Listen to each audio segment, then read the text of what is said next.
안녕하세요, 꾸기입니다. 오늘의 주제는 다소 민감한 내용인 대학원생 월급에 대한 이야기를 해볼까 합니다. 먼저 영상의 내용은 저의 경험에 기반한 주관적인 생각임을 미리 밝혀드립니다. 대학원 인건비는 어디서 나오는지부터 시작해서 세금 관련 이야기까지 드린 이후 최종 요약 드리겠습니다.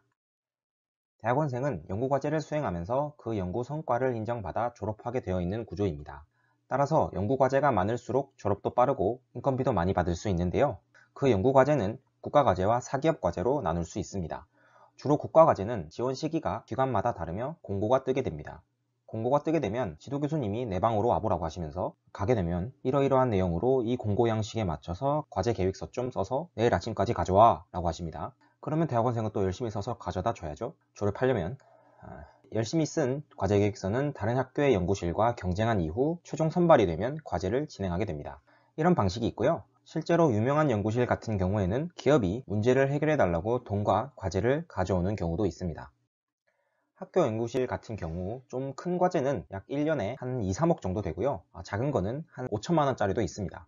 과제를 따오게 되면 학교에서 약 30% 정도를 떼가고 나머지를 실제로 연구실로 주게 됩니다. 학교도 먹고 살아야겠죠? 이것도 학교 및 과제 성격마다 다 다릅니다. 나머지 70% 정도가 이제 연구실로 들어오게 되면 이걸 가지고 연구에 필요한 재료도 사고 대학원생 인건비도 주고 회식도 하고 출장도 가면서 쓰게 되는 거죠.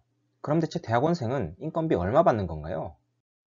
네, 죄송합니다. 인건비는 지도교수 마음입니다. 지도교수의 역량과 전공이 좋아서 과제를 어마어마하게 따와서 돈이 넘쳐난다. 그러면 많이 줄까요? 지도교수님이 대학원생이 무슨 돈이냐 그러면서 적게 줄 수도 있습니다. 그러면 네 하면서 받아야죠. 주는 만큼만. 법적으로 상한선이 정해져 있기는 합니다. 석사의 경우 맥스 180이고 박사는 250으로 정해져 있긴 합니다만 이거를 다 주는 연구실은 대한민국 상위 1%라 봐도 무방합니다. 요즘은 대학원생의 권리도 존중되어야 한다면서 스타이펜드 제도라고 최소 인건비도 정하자라는 이야기가 나오고 있기는 합니다. 이것도 말은 쉬운데 까보면 매우 복잡한 이해관계가 얽혀 있어서 아직 정착되려면 상당한 시간이 걸릴 것으로 생각됩니다.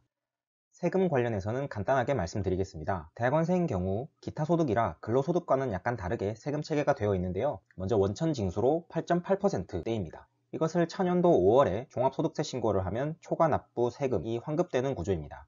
제가 직접 계산을 다 해봤는데요. 실제로 환급되는 것까지 포함하면 국가에 내는 세금은 맥스로 인건비를 받을 경우 약 2% 수준임을 확인할 수 있었습니다. 보통 대학원생의 세금은 약 1.5% 수준이라고 생각하시면 될 것 같아요. 네, 요약을 드리겠습니다. 상위 1%는 석사 180, 박사 250 받는데요. 솔직히 의미 없습니다. 지도교수님 잘 만나는 게 가장 중요합니다. 평균적으로 따지게 되면 학교 수준별로 차이가 조금 있고요. 전공별로 특히 공대 쪽이 더 많이 받는 것으로 알고 있습니다. 세금은 많이 떼야 2%이고요. 솔직히 2년 전까지만 하더라도 이것조차 안 냈습니다. 저는 세금 좀 더 내도 될 것 같다는 생각도 있었는데요. 2019년도부터 세금이 상당히 많이 오른 거라고 볼 수 있겠습니다. 네, 오늘의 영상은 여기까지이고요. 앞으로 더 유익하고 재미있는 영상으로 찾아뵙겠습니다. 시청해주셔서 감사합니다.